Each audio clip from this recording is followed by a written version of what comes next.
कहीं दूर एक दर्जी रहा करता था। वह दर्जी कपड़े को सील कर पैसा कमाया करता था। वह बस इतना ही पैसा कमा पाता था जितने से उसका जीवन चल सके। वह दर्जी खुद को बहादुर मानता था। एक दिन वह दर्जी अपने घर दही लेकर आया। उसने अपने दही को रख दिया और काम करने लगा।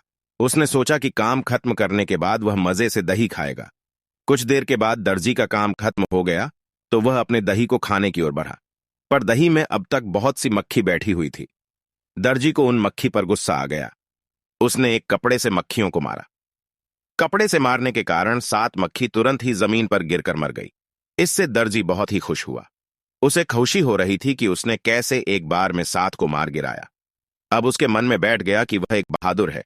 उसने अपने कपड़े पर लिखा, एक वार 7 शिकार। वह अपने बारे में सभी को बताया करता था कि वह एक बार में 7 को मार सकता है। यह सुनकर सभी ही उसको बहादुर मानने लगे थे। एक बार उस राज्य के राजा को एक दानव से परेशानी हो रही थी। वह दानव राज्य के पास ही एक जंगल में रहा करता था। वह समय समय पर राज्य पर हमला करता और लोगों को मारकर खा जाता है। एक दिन राजा को पता चला कि राज्य में एक ऐसा बहादुर है जो कि एक वार में 7 शिकार करता है।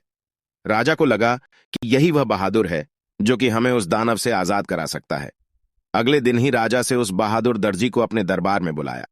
यह खबर सुनकर दर्जी रात भर सो न सका। उसे खुद पर बहुत ही गर्व हो रहा था। अगले दिन दर्जी दरबार में पहुंच गया। राजा से अपनी सारी समस्या दर्जी से कह डाली। दर्जी ने कहा, आप चिंता न करें, उस दानव को मैं कुछ समय में ही हरा दूंगा। राजा ने दर्जी से कहा, तुम अपने साथ कुछ सैनिक और हाथियां लेकर जाओ। दर्जी ने तुरंत ही मना कर दिया। उसने कहा, मैं अकेले ही उसे हरा दूंगा।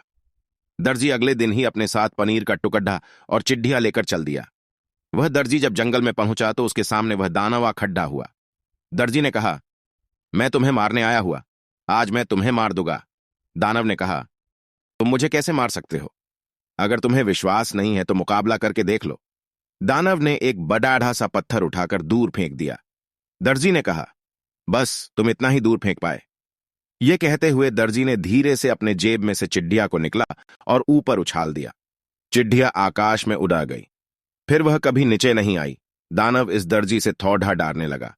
फिर दानव ने एक पत्थर को इतना दबाया कि उसमें से पानी निकल गया। दर्जी ने अपने जेब में से पनीर को निकला और एक ही हाथ से दबाया तो बहुत सारा पानी निकल आया।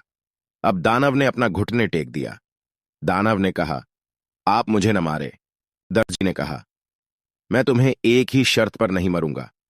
वह शर्त है कि तुम इस जंगल को छोड़ा कर कहीं दूर चले जाओ। दानव ने इस शर्त को मान लिया। उसने अगले पल ही इस जंगल को छोड़ दिया। दर्जी ने आकर राजा को यह खबर दिया। राजा इस खबर से बहुत ही खुश हुए। उन्होंने राजकुमारी की शादी इस दर्जी से कर दी।